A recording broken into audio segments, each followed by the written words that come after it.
here with Applied Technologies and Ed Knott, and I'm super excited to inform everyone in regards to what Applied does, the services they offer. So first and foremost, Ed, thanks for being with us this morning, and this is a wonderful facility, and I just wanted to kind of talk about how did Applied get started, right? I think it started in what, 2004, Correct. essentially? Okay, so tell us a little bit, what was your vision when Applied started, and how have you become to where you are today?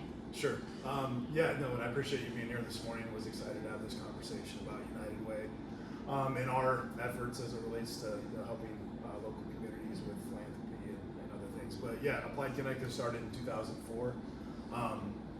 I'm originally from a small community further west, Taylor, Nebraska. I grew up on a farm and ranch small operation. Decided that wasn't for me and wanted to pursue something different. Technology was the big new thing in the late 90s. And so I went to school with a technology focus. After graduation from college, I worked at a financial software company in Lincoln for about 3 years, and then decided that what I was after as far as starting a family, that type of community wasn't the place for me. So there was an introduction between myself and another gentleman from Cedar Rapids that was selling phone systems. We continued to talk. I ended up moving to Albion in early 2004. We started Applied Connective, continued to offer phone systems and also IT services because that was my background. Fast forward 20 years, we've had considerable growth. We've got offices in Albion, Columbus, Norfolk, Lincoln, and Elkhorn that are right at 60 full-time staff. But growth was slow.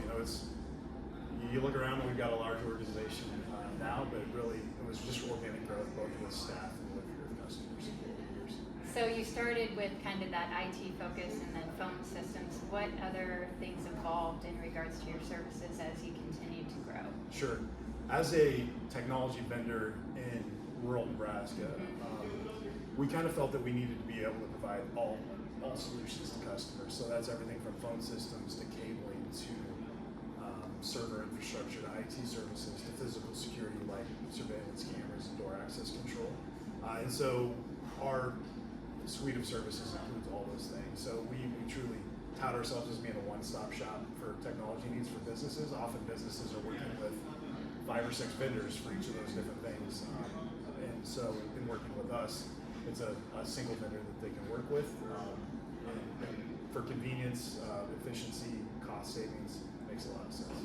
I know for us with United Way, we use Applied Connected for all our technology services, and it's just been tremendous just to have one umbrella when we're having any issues to be able to reach out and say, can you please help? And as a nonprofit, that is not our wheelhouse, so it's very beneficial to have Applied be able to just come in, remote in right away, and make a quick fix. And also just the protection. I think the other thing, from my lens, something that's not always on my radar, but IT security is important, and especially with your infrastructure, protecting your financials and other records and documents. Is that something that's already part of something you provide naturally with businesses? Is that correct? Yeah, that's correct. So obviously the cybersecurity focus has been a real heavy focus for us the last 4 or 5 years specifically. We see a lot of compromise, ransomware incidents, but most frequently email compromise. A lot of people just aren't fully aware of the ramifications of an email compromise, and it can be very damaging. A lot of financial fraud. An organization like yours, you've got donor information that could be compromised, and when that happens, there could be financial fraud that impacts donors, which is wouldn't be a good look for right. Absolutely Significant. So cybersecurity has been a large focus and will continue to be a large focus for us. And, as technology evolves so quickly, we're seeing artificial intelligence really play a role, both tools that we use to prevent cyber type crime, and also the bad guys are leveraging the same tool set as well. So how do you keep up on all of that? How do you stay abreast of all that's developing and how fast it's developing, and keeping your customers within that? Sure. Well, we've got a lot of technical minds in the organization that are very interested in that landscape. We're a part of several peer groups. Some of them are local, some of them are national, And so just collaboration through those peer groups helps us, stay, kind of on the, not the bleeding edge, but the leading edge when it comes to technology. And, not only implementing new technology, but being aware of, any threats that continue to arise as things change. So for the viewers that are watching and listening, what would be your kind of target market in regards to customers? Who is your primary focus? What niche do you serve in regards to that? Sure. The term SMB gets thrown around a lot. Small, medium business is really our target market, and that could be anybody from 5 employees to 500. As we've grown, we have taken on mid-market, small enterprise customers, from 500 employees to 1,500 that have internal IT, and we will augment some of the things they're doing. We may provide tier 1 help desk services so that they can focus on their internal IT, can focus in other areas, or we may provide higher level things that they can escalate to us as far as project work, server upgrades, more sophisticated network needs. A lot of our customer base, really is in that 5 to 50 employees. And it's really not, it's healthcare, it's finance, it's agriculture, a lot of government work, both state and county and municipality. So, and across the state, from Scottsbluff to Kimball County to Kama to Beatrice and everywhere in between. So we really are positioned well to offer those services. So one thing I know since I've met Ed in the last few years is just the culture of Applied is really based in community. It's based in philanthropy and giving back. And that's why I think one of the reasons they are an iPledge member to Columbus Area United Way. But tell me in regards to, I've heard you talk about how philanthropy is important to you and to the culture that you have created within Applied Connective, to talk about that and why that is a foundational element to you and your philosophy. Sure. I think, we got involved with Team Jack, and it was around 2012, and I think that was the first time that we really saw the impact that it had on our organization, to have a group of people rally around a cause that was not work-related, but was for the good, in that case, of children that are fighting pediatric brain cancer. So I think that was really, not that we weren't involved in small ways prior to that, but I think that was the big catalyst that really made us aware of the impact that had on our people, our communities, the communities in our area. And it helped me realize that, those types of actions are, they're contagious a little bit, within our communities. And so culture is huge for us. And I think that workplaces have really transitioned.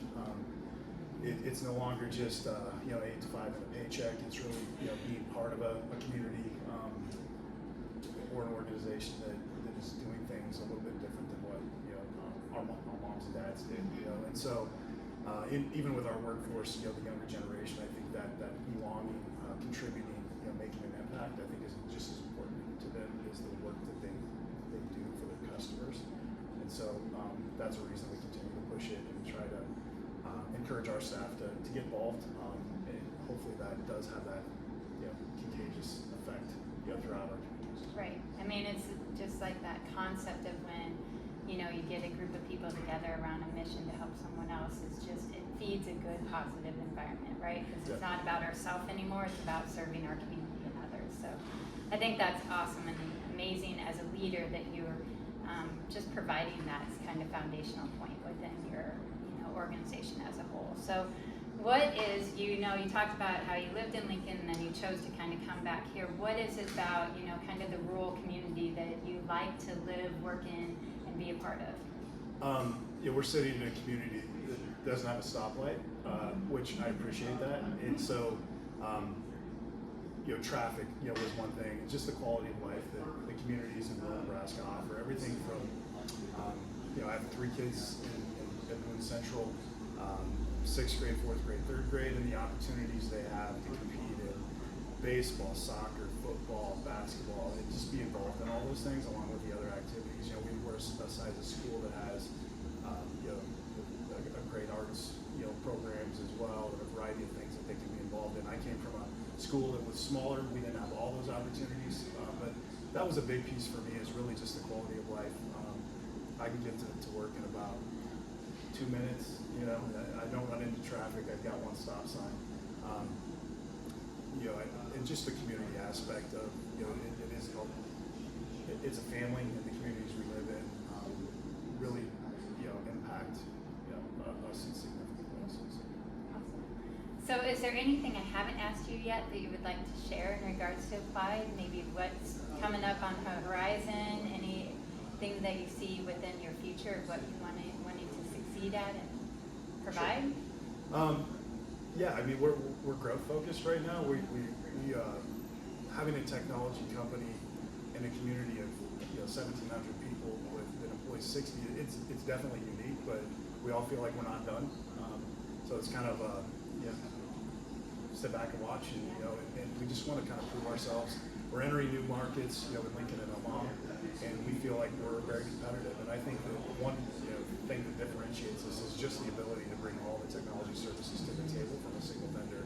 And so that is definitely a differentiator as you look at other options in those markets. And so, with that, I think our staff are excited to see what's ahead. We've all got a lot of gas left in the tank, and I feel like we're just getting started. Yeah, I'm excited to see what's ahead for Applied Technologies. They have always, since I've been in this role and position, it's just amazing to continue to learn what they do and how they service communities and the impact they make. Applied is an iPledge member of United Way, so when you access their services, they support nonprofits within the local region, giving back to being able to provide to children, youth, families, and individuals, both on preventative type programming, but also emergent kind of services. So we appreciate Applied just being a philanthropic organization within our community. So before I go, we always have to ask kind of an off-kilter question. So Ed, tell me what superhero you would be if you could be one, and why? I haven't had a chance to give this much thought, but I'm not up to speed on all the latest Marvel movies, so I'm just going to go old school with Superman. Yeah. I'm pursuing my pilot's license, so just being able to fly without a plane would be great. But so, and also I feel like there's a lot of us that are kind of that Clark Kent type where we're ordinary humans, every day that do extraordinary things. And so, find that fun move, be determined, come out and make an impact. So. Awesome. That's perfect. That is perfect. Yeah. So again, Hope Fresh Hour with Columbus Area United Way and Ed Knott with Applied Connective. Check them out. We will provide details about their organization in the feed below. Have a good day.